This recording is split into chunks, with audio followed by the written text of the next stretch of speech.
अस्सलाम वालेकुम my dear friends. आज की वीडियो में मैं शुरू कर रही हूँ उर्दू टेक्स्ट की क्लास जो 8 और 9 क्लास के लिए है, क्योंकि मैं 8 क्लास में भी 9 का कोर्स पढ़ा रही हूँ ताकि 9 क्लास में जाके 8 क्लास वालों को आसानी हो। इसमें मैं आपको बताऊंगी कि उर्दू के बोर्ड के पेपर में हर साल कौन कौन से क्वेश्चंस आते हैं। सेक्शन बी में जो क्वेश्चंस पूछते हैं, सवाल जवाब जो होते हैं, सवाल पूछते हैं कि कौन कौन से सवाल जवाब आएंगे, आपको पता होने चाहिए ताकि आप लोग आसान तरीके से बोर्ड का पेपर उर्दू का कर सकें। ये मेरे पास फैसल टेक्स्ट बुक है, ये 9 क्लास की बुक है और 10 क्लास में भी ये आती है। तो यहाँ पे बहुत सारे सबक लिखे हुए हैं और आगे जाके नज़में भी लिखी हुई हैं। तो सबक में से मैं आपको बताऊंगी, कुछ सबक होंगे, कुछ नज़म होंगे, उसमें से सवाल बताऊंगी कि कौन से बोर्ड के पेपर में लाजमी आते हैं, हर बोर्ड के पेपर में 9 क्लास के। तो चलिए आइए स्टार्ट करते हैं। तो सबसे पहला चैप्टर हम यहाँ से निकालते हैं। सबसे पहला चैप्टर हमारे पास आ रहा है इखलाक़े नबवी। तो वो निकालते हैं सबसे पहले हम लोग। ये देखिए, पहला हमारे पास सबक है इखलाक़े नबवी। तो मैंने सबक निकाल लिया है। अब आगे जाते हैं, आगे सवाल जवाब है। ये मेरे पास की बुक है उर्दू की, जो रियल बुक होगी उसमें सबक होगा सिर्फ। ये मेरे पास की बुक है, इसमें मरकजी ख्याल, खुलासा वगैरह लिखा हुआ है, सब कुछ दिया हुआ है यहाँ पे इस बुक में। बहुत ज़्यादा अच्छी बुक है ये, आप लोग इसको लीजिए, आपको बहुत ज़्यादा आपके लिए हेल्पफुल है ये बुक। तो यहाँ पे पहला सवाल हमारे पास आ चुका है। हज़रत खतीजा अल बकरा सल्लल्लाहु अलैहि वसल्लम आगाज़ वही में आप सल्लल्लाहु अलैहि वसल्लम को किन अल्फाज में तसल्ली देती थीं? जवाब है, ज़माना आगाज़ वही में हज़रत खतीजा रज़ियल्लाहु ताला अल बकरा रज़ियल्लाहु ताला आप सल्लल्लाहु अलैहि वसल्लम को इन अल्फाज में तसल्ली देती थीं। खुदा की कसम, खुदा आपको कभी गमगीन नहीं करेगा। आप सल्लल्लाहु अलैहि वसल्लम सुलह रहमी करते हैं, मुकर्रज़ों का बार उठाते हैं, गरीबों की आनत करते हैं, मेहमानों की ज़ियाफ़त करते हैं, हक़ की हिमायत करते हैं, मुसीबतों में लोगों के काम आते हैं। ये इसका जवाब है। ये देखिए बी लिखा हुआ है, यानी कि बोर्ड के एग्जाम में आता है। अब दूसरा सबक निकालते हैं उम्मीद की खुशी, जो सर सैयद अहमद खान है इसके मुसन्निफ। यहाँ पे ये सबक है, खुलासा है, मरकजी ख्याल है।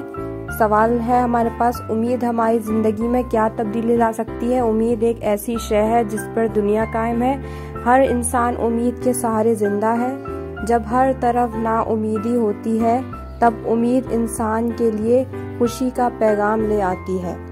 ये इसका जवाब है। ये मैंने आसान करके आप लोगों के लिए लिखा है। बुक में थोड़ा सा आपको डिफिकल्ट लगेगा, आप जो याद करें आपकी मर्जी है, बुक वाला करें या कॉपी वाला। तीसरा हमारे पास सबक है कौमी हमदर्दी। मौलाना अल्ताफ हुसैन हाली इसके मुसन्निफ है। यहाँ पे है हमारे पास सवाल, हमदर्दी से क्या मुराद है? इसका जवाब मैंने आप लोगों के लिए पॉइंट वाइज लिख दिया है, जो आप आसानी से लिख सकते हैं। चलिए मैं आपको पढ़ के बता देती हूँ ये सब कुछ।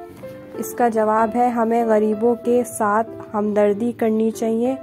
हमदर्दी से मुराद ये है कि हम दूसरों की परेशानी में उनका साथ दें, बूढ़े लोगों की खिदमत करके उनसे दुआएं लें, इसको हमदर्दी कहते हैं। ये सब कुछ आप देख लें। सारे पॉइंट्स मैं आपको पढ़ के बता रही हूँ ताकि आपको आसानी हो। अब ये चौथा चैप्टर है रिश्ता नाता। मौलाना मोहम्मद हुसैन आज़ाद इसके मुसन्निफ हैं। इसका सवाल, इसमें से सवाल कौन सा आता है? कानून अदब से क्या मुराद है? दुनिया की हर बात में नज़दीकी और दूरी के रिश्ते हैं।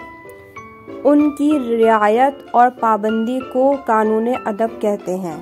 ये इसका सवाल था और जवाब है यही जवाब आता है। अब है 5वां, नज़रिया पाकिस्तान से क्या मुराद है। तो यहाँ पे ये नज़रिया पाकिस्तान का सबक है। इसका सवाल पहला है, इसका जवाब मैंने लिख दिया है। नज़रिया पाकिस्तान से मुराद एक ऐसी इस्लामी और फलाही रियासत है जहाँ पे इस्लामी असूलों के मुताबिक ज़िंदगी बसर की जाए। दूसरा पॉइंट ये है, नज़रिया पाकिस्तान का मकसद पाकिस्तान को इस्लामी और फलाही मुमलिक बनाना है। सबक नज़रिया पाकिस्तान के मुसन्निफ डॉक्टर गुलाम मुस्तफ़ा खान हैं। अब छठा है, बूढ़ी काकी, मुंशी प्रेमचंद इसके मुसन्निफ हैं। तो चलिए आइए सवाल निकालते हैं। इसमें से कौन सा सवाल बोर्ड में आता है, बोर्ड के पेपर में। तो ये है, पूरियों के टुकड़े चुन चुन कर खाते देखकर रूपा का क्या हाल हुआ। बूढ़ी काकी को पूरियों के टुकड़े चुन चुन कर खाते देखकर रूपा का दिल पिघल गया।